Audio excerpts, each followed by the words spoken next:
L'homme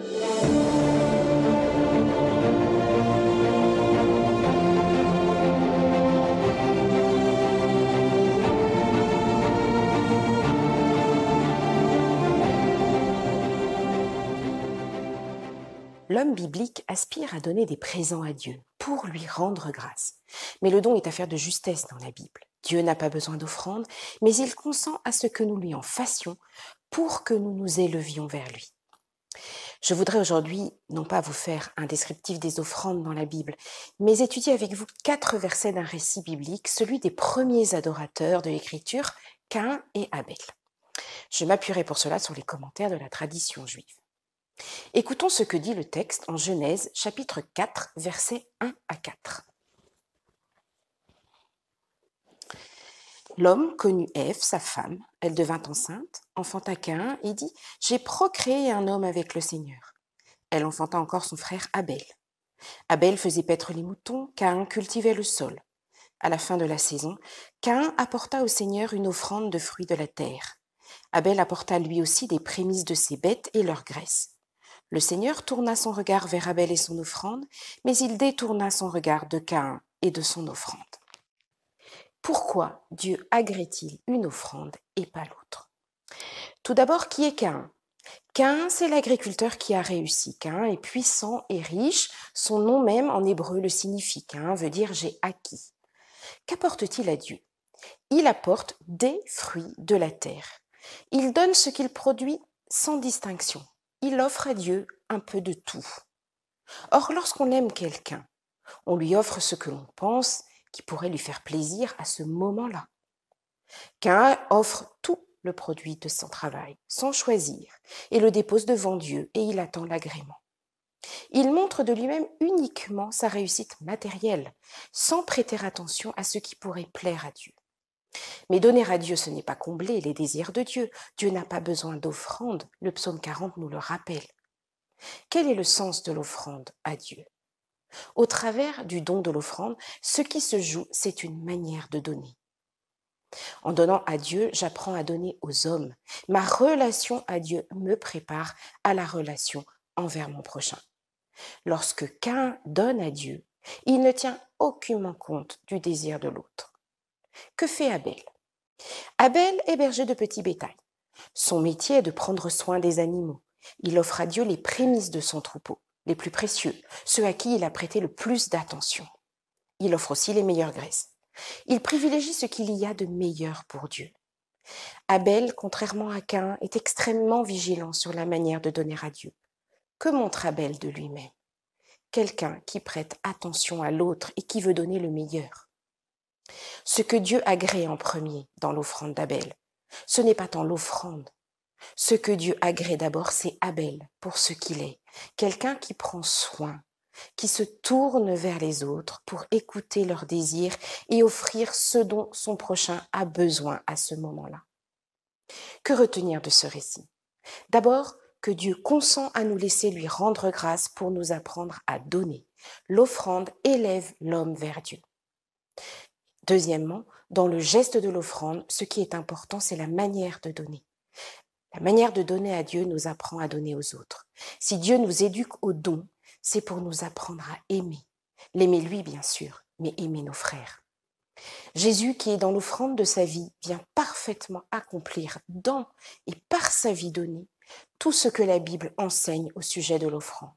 Et il nous entraîne dans son sillage, poussé par l'Esprit, à faire de nos vies une louange d'amour vers le Père et vers nos frères.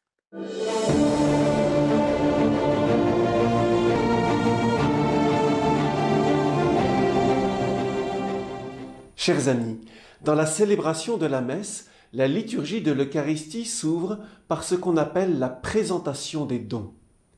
Le pain et le vin sont apportés à l'autel et le prêtre prononce les prières suivantes. Tu es béni, Dieu de l'univers, toi qui nous donnes ce pain fruit de la terre et du travail des hommes. Nous te le présentons, il deviendra le pain de la vie.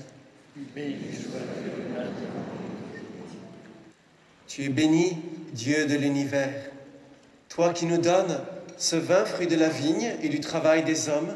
Nous te le présentons, il deviendra le vin du royaume éternel. Béni sois-tu maintenant. Et pendant ce temps-là, une quête rassemble les dons de tous les fidèles. Qu'offrons-nous exactement? Nous offrons d'abord du pain sans levain.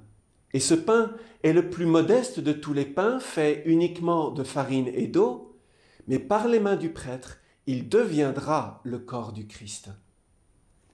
Nous offrons aussi du vin, et le vin est un aliment très noble, fruit de tout un savoir-faire. Il est le symbole de la joie et de la fête. Et par les mains du prêtre, il deviendra le sang du Christ. Nous offrons aussi le fruit d'une quête, et cet argent permettra à l'Église d'accomplir sa mission. Notez bien que tout cela, nous ne l'offrons pas individuellement, mais tous ensemble, en Église et à la manière d'Abel. Plus encore, nous nous unissons tous ensemble à l'unique offrande du Christ qui se donne lui-même. Une fois que le pain et le vin sont consacrés, écoutez bien ce qu'en dit la prière eucharistique 4. Regarde, Seigneur, cette offrande que tu as donnée toi-même à ton Église. Accorde à tous ceux qui vont partager ce pain et boire à cette coupe d'être rassemblés par l'Esprit Saint en un seul corps, pour qu'ils soient eux-mêmes dans le Christ une vivante offrande à la louange de ta gloire.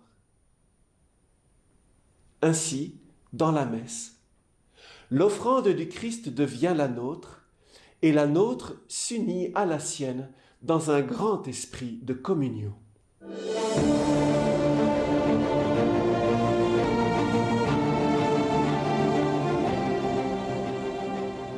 Concrètement, voici 3 pistes pour mettre en œuvre ce dont nous venons de parler.